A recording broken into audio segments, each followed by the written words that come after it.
the people.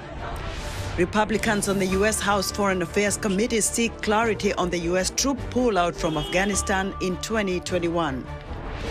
And a section of South Africans are reconnecting with traditional healers during the festive month of December. All this and much more coming up on today's Africa 54.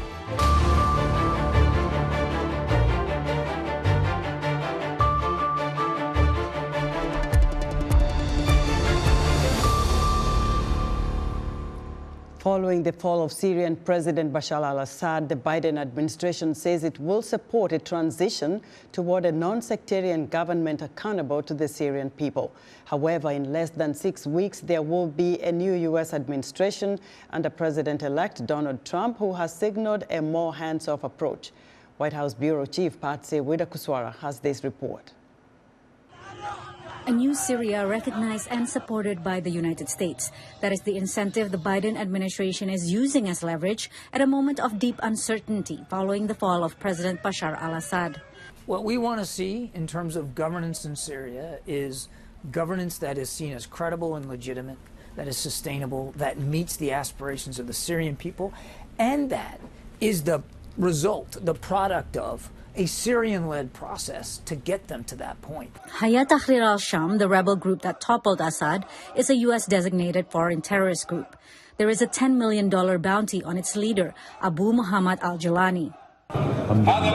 This victory, my brothers, is a new chapter in the history of the entire Islamic nation. It is a turning point for the region.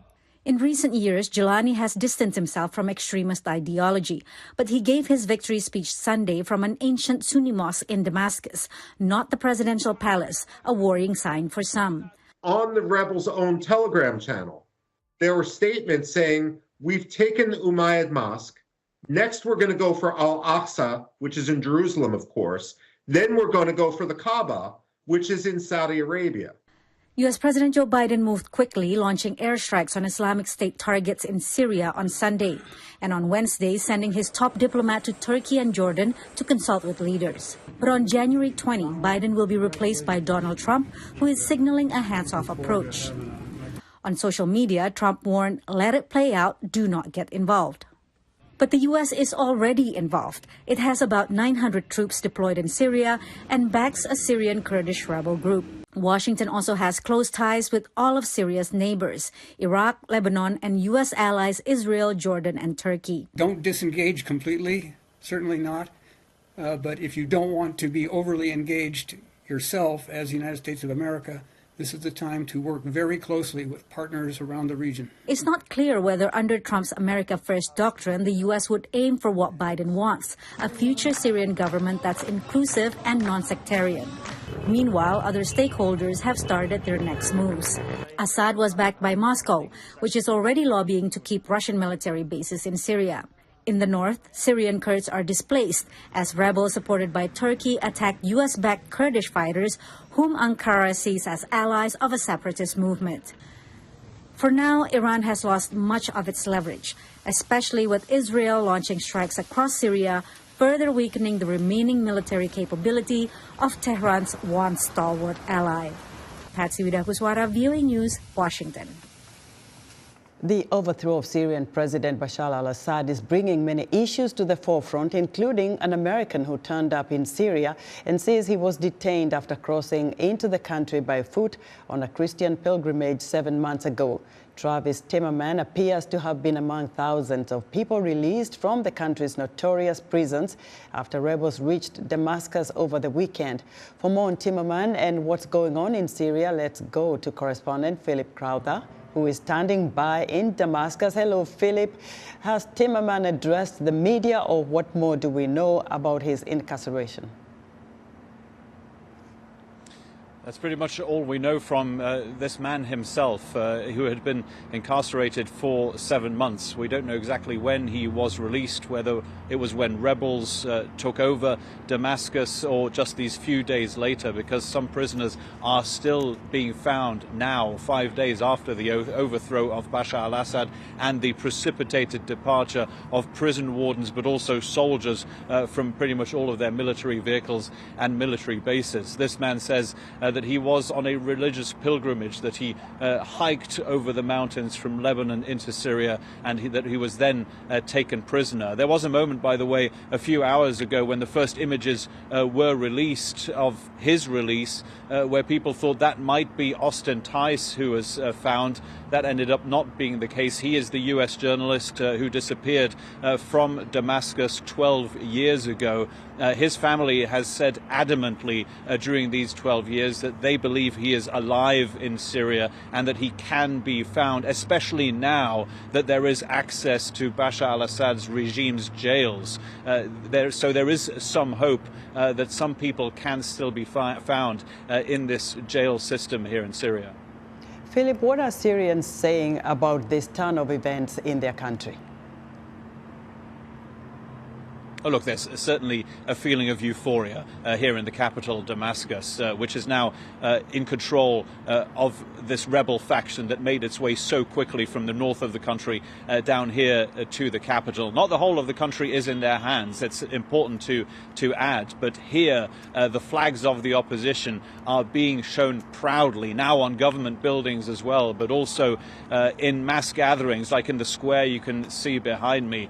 This has been a place for celebration for 5 nights now. This is where people can chant anti-Assad songs. That was impossible just 5 days ago. This is where they can display that new flag without a fear of being persecuted. Now, not everybody is euphoric right now because there is some worry. This is a period of uncertainty, of course, in Syria. After almost 14 years of civil war, who knows exactly what will come after this official transition period that's supposed to end on the 1st of March of next year. Most people, though, say it doesn't really matter what comes next. It will be better than what was here before under the Syrian President Bashar al-Assad. Philip, many thanks. It will be interesting to hear how the relationship of Syria and other neighboring countries will look like in the coming days. Philip Crowther reporting live for us from Damascus, Syria. Now, for analysis on the political developments in Syria, I'm joined live from Sarasota, Florida, by Russell Stone, a Middle East political analyst and former director at the Center for Israel Studies at American University. Professor Stone, it's good to have you back on Africa 54. Tell us, who is Ahmad al-Sharaa and what kind of authority is he likely to stamp on Syria? Well, he has actually 2 personas. One as a guerrilla fighter under the name of Abu Muhammad al-Jurani, in which he fought in uprisings not only in Syria but in Iraq, associated with Al-Qaeda and ISIS, the Islamic State, which is a religious fundamentalist rebel organization. And the other is his family name, Ahmad al-Sharaa. He is originally from a relatively westernized secular family in Damascus. He was getting a modern education, medical school, before he left to join rebel forces. And we don't yet know which of these 2 personas will actually emerge as the leading identity. The desire expressed both by Biden and others in the American administration is that it will be the more secular, inclusive, and non-sectarian persona. What will actually happen remains to be seen. As your photos show right now, it's just a power vacuum, a system of chaos. They don't have the ability to exercise control. And Israel has assured that their ability to be a threat to the wider area has been virtually eliminated, at least in the short run, by destroying the Syrian Navy, much of the Syrian Air Force, which was Russian-supplied aircraft, and destroying a number of both large weapons caches and armament manufacturing facilities across Syria. Now, Ras, this is not a one-man authority, but this group of Sharaa is known as Hayat Tahrir al-Sham. Is it likely to stay together to govern Syria, or do you foresee differences arising among them and where Syria actually tumbles even further down into some worse crisis than we can see right now? We don't know, Esther. It could go in either direction. The current situation is the latter. It's a number of factions that are not used to working together. Whether they will be able to pull together is the big question. Again, as we mentioned earlier, President Biden's administration says it will support a transition toward a non-sectarian government in Syria that is accountable to the people. But also, we note that shortly after he leaves, President Trump is going to be sworn in, and he has signaled a more kind of hands-off approach to what's happening there. How can the United States play a pivotal role in making sure that Syria remains stable? Well, the American policy will be a big question mark. The goals of the two leaders, both Biden and Trump, is probably similar. They want to see a unified and viable situation emerge in Syria. Trump wants them to do it on their own. He doesn't want to get involved. Biden is willing to send negotiators, diplomats, to work with the various groups to try to bring together the unity that would be necessary for a peaceful Syria in the future. Professor Russell Stone, thank you very much for your insight. Russell Stone is a Middle East political analyst and former director at the Center for Israel Studies at American University. U.S. Secretary of State Antony Blinken told lawmakers that the Biden administration was put in an impossible position ahead of the August 2021 U.S. withdrawal from Afghanistan. Republicans on the House Foreign Affairs Committee are seeking answers on the disastrous pullout. VOA's congressional correspondent Catherine Gibson has more. Taliban refugee minister Khalil-ur-Rahman Haqqani killed in a suicide bombing in Afghanistan Wednesday, one of the most significant attacks on a Taliban leader since the group returned to power in August 2021. The disastrous U.S. withdrawal from Afghanistan allowed the Taliban back into power. House Republicans have been highly critical of the Biden administration's handling of that withdrawal. You had plenty of opportunity to plan for the inevitable collapse of Afghanistan. Instead, even with the warning bells sounding loudly, ringing loudly, you denied the imminent and dangerous threats to American interests, American citizens, and our decade-long Afghan partners. U.S. Secretary of State Antony Blinken appeared before the House Foreign Affairs Committee. Blinken said President Joe Biden inherited a deadline from former President Donald Trump, but no plan to meet it. Had he not followed through on his predecessor's commitment, attacks on our forces and allies would have resumed, and the Taliban's assault on the country's major cities would have commenced. That would have required sending tens of thousands more U.S. forces back into Afghanistan to defend ourselves and prevent a Taliban takeover. The incoming House Foreign Affairs Committee chairman, Republican Brian Mast, who lost both his legs fighting in Afghanistan, said the U.S. State Department has not been held to account for the withdrawal. This place absolutely lives up to being a swamp when we try to cover up the fact that 26 of your diplomats told you directly that if you continued down the path that you were going, that it was going to be a disaster. And we should not be covering that up. But the top Democrat on the committee said Republicans had not followed through with any attempts to prevent those problems from happening again. The Republicans' so-called investigation has been nothing but a cudgel aimed at partisan politics, in my opinion. To claim now that it's aimed at a real and legislative purpose when I don't see any tangible, they have not introduced a single bill. There's not been a bill at all introduced from this investigation. 13 U.S. service members and 170 Afghan civilians died in the Abbey Gate bombing in Kabul on August 26, 2021. Catherine Gibson, VOA News, Washington. Somalia and Ethiopia say they will work together to resolve a dispute over Addis Ababa's plan to build a port in the breakaway region of Somaliland. VOA's Philip Alexiou has the details. Turkey's president met separately with Ethiopian Prime Minister Abiy Ahmed and Somalia's President Hassan Sheikh Mohamud. It's their first meeting since January, when Ethiopia said it would lease a port in Somalia's breakaway northern region of Somaliland in exchange for recognizing the area's independence, which Somalia says infringes on its sovereignty and territory. President Erdogan says a joint declaration has been reached and says the talks would begin in February and conclude within 4 months and would respect Somalia's territorial integrity while recognizing potential benefits of Ethiopia's access to the sea. This joint declaration focuses on the future, not the past, and records the principles that these two friendly countries will build from now on. I congratulate both of my brothers for reaching to this historical reconciliation with devotion and thank them for their constructive attitude. Somalia's President Hassan says the two sides are ready to work together.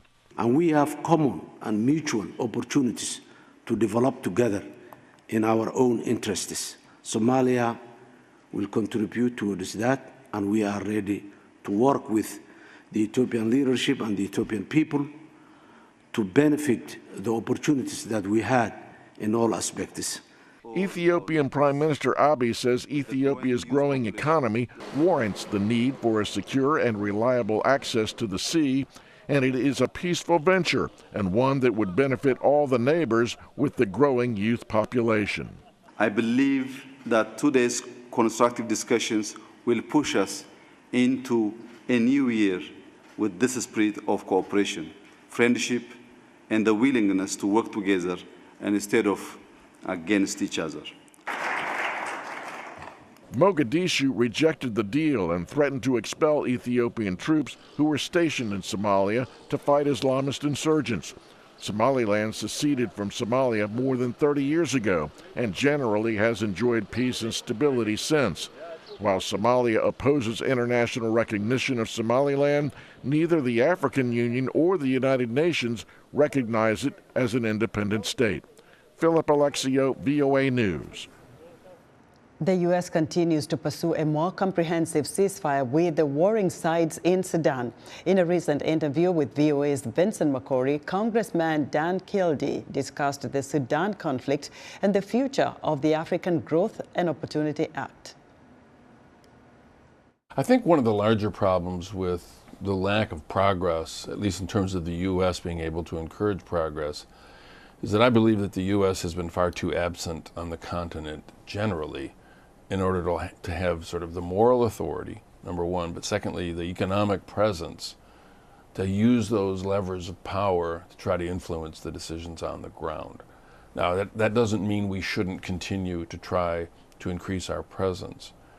But, you know, history is a great teacher. If the United States had been more present on the African continent, for example, and perhaps even as there was this nascent moment of potential democratic institutions erupting or emerging in Sudan back in 2019 after the fall of the former government, I believe the U.S. should have moved with economic aid in a much more robust fashion. We didn't do that, and that reduces our leverage. That's one, I think, of the reasons for the failing, that we can't correct the past, but we can certainly change our presence on the continent and perhaps be in a better position to be more supportive of these sorts of initiatives. The second piece of it, however, also is important, and that is that there are other regional players that continue to support, you know, some of the worst actors in Sudan.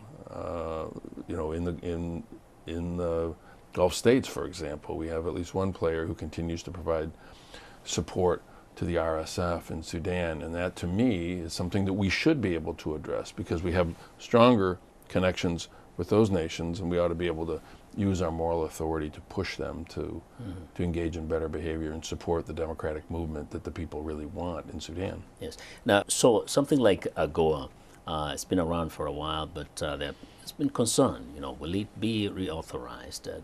Do many see the value of AGOA for the United States? I think so. I visited earlier in the year. I can't remember exactly when I was there. Visited the continent, visited 4 countries. It was a bipartisan group of members of Congress, and we were all committed to reauthorization of AGOA. What we may want to do is make some modifications.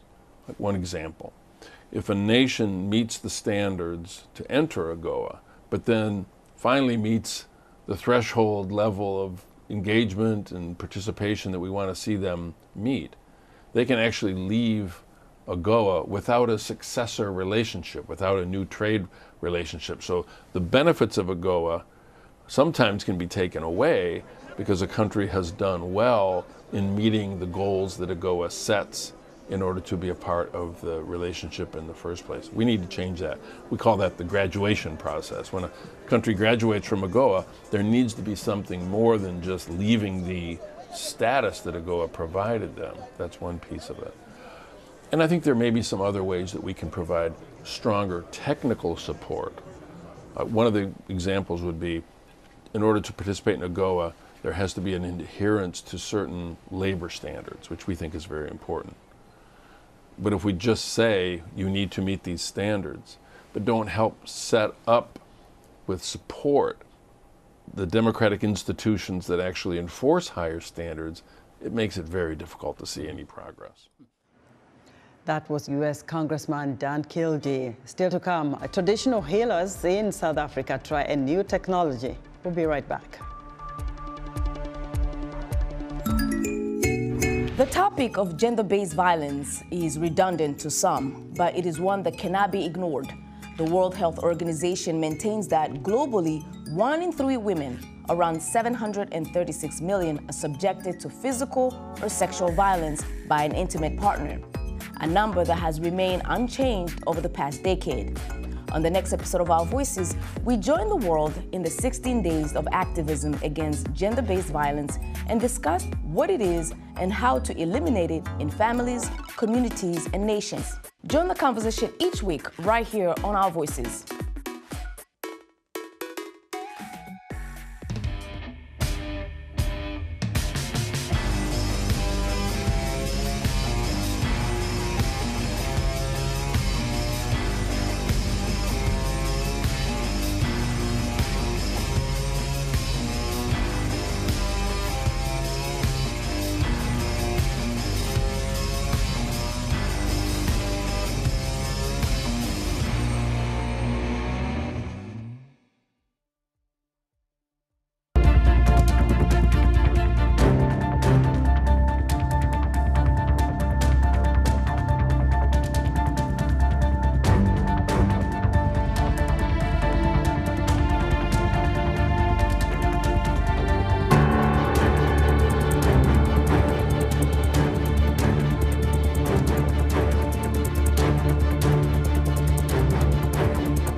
In other news, in a report released Thursday, Human Rights Watch says Mali's armed forces, supported by Russian mercenaries, committed abuses against civilians since the withdrawal of a United Nations peacekeeping mission late last year. Human Rights Watch also accuses jihadi groups in the region of having executed at least 47 civilians and displaced thousands of people since June. Zimbabwean health officials say they aim to eliminate HIV/AIDS as a public health threat by 2030, crediting the U.S. with making such progress possible through its support. U.S. Ambassador to Zimbabwe, Pamela Tremont, and officials from PEPFAR and the U.S. Centers for Disease Control and Prevention toured the HIV services area at the Marondera Hospital, 70 kilometers east of Harare, where HIV/AIDS once sickened thousands. And rights groups and civil society groups say more than 100 people, including children, have been killed by security forces in post-election protests in Mozambique that have lasted nearly 2 months. The Southern African nation has been plagued by unrest since 2 prominent opposition officials were fatally shot in their car by unknown gunmen on October 18th. Many Africans in December return to their ancestral homes to reconnect with their families and traditions. In South Africa, that includes traditional healers. As Zahir Kasim reports from Johannesburg, many are finding that a new app is helping to bring this age-old practice into the digital age.